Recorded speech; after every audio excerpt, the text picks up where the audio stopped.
ចាសួស្តីបងប្អូនទាំងអស់គ្នាឥឡូវថ្ងៃនេះនាងខ្ញុំចង់បង្ហាញប្រភេទវ៉ាក់សាំងញូកាសបងប្អូនរបស់ឥណ្ឌូនេស៊ី NDID បងប្អូនវ៉ាក់សាំងនេះបងប្អូនអាចធ្វើការបតក់ភ្នែកក៏បានច្រមុះក៏បានឬក៏បងប្អូនអាចបតក់ចូលមាត់ក៏បានហើយបើសិនជាបងប្អូនមាន់ច្រើនបងប្អូនចង់លាយទឹកឲ្យផឹកក៏បានដែរបងប្អូនប៉ុន្តែគាត់ថាលាយទឹកឲ្យផឹកវាខ្លាចថាពេលខ្លះមាន់ខ្លះវាអត់ស្រេកវាអត់ផឹកចឹងណាបងប្អូនសម្រាប់ខ្ញុំ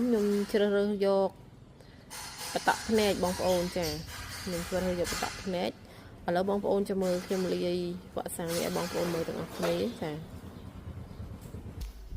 ចាបងប្អូននេះមិញខ្ញុំបានបង្ហាញវ៉ាក់សាំងបងប្អូនហើយវ៉ាក់សាំងនេះ1000ក្បាលបងប្អូនចាឥឡូវខ្ញុំបង្ហាញពីរបៀបលាយបងប្អូនចាបងប្អូនបើកមកឲ្យយើងបូមយកតាមកស្រាងល្មមមកបានទេបងប្អូនចាបូមពេញមកស្រាងចឹងណាបងប្អូនប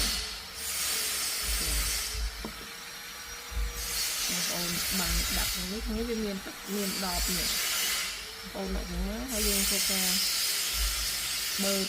វាចេញចូលម្ដងពីរដងដើម្បីឲ្យវារលាយដុំវ៉ាក់សាំងនៅខាងក្នុងហ្នឹងហើយរួចហើយចារួចហើយយើងទុកសិនហើយបកនេះបងប្អូនយើងបកនេះអស់មកងាយស្រួលដាក់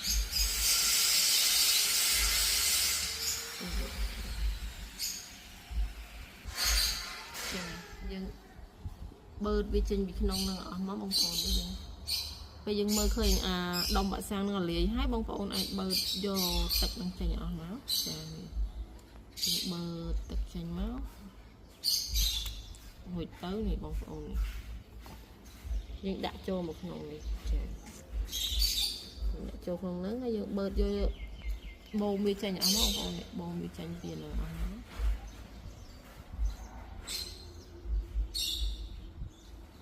បងប្អូនប្រើមកជុលដែកចេះបាននិយាយស្រួលបូមចាបើមកជុលជ័រយើងពិបាក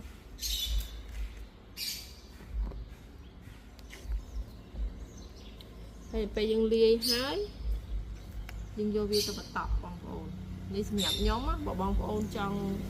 លាយផាក់ឬបងប្អូនចង់បតក់មាត់អីក៏បានដែរតែគាត់ថាបើខ្ញុំជ្រើសរើសយកបតក់ភ្នែកហើយបតក់វាអាចនឹងសប់ដូចខ្ញុំថាអញ្ចឹងមាន់ខ្លះវាអត់សូវស្រេកទឹកពេលណាយើងលាយផាក់វាអត់ផាក់ទេអញ្ចឹងវាអត់បានទឹកមាន់អញ្ចឹងចាអញ្ចឹងឥឡូវយើងចាំទៅមើលពីរបៀបបតក់ទាំងអស់គ្នាណាបងប្អូនចា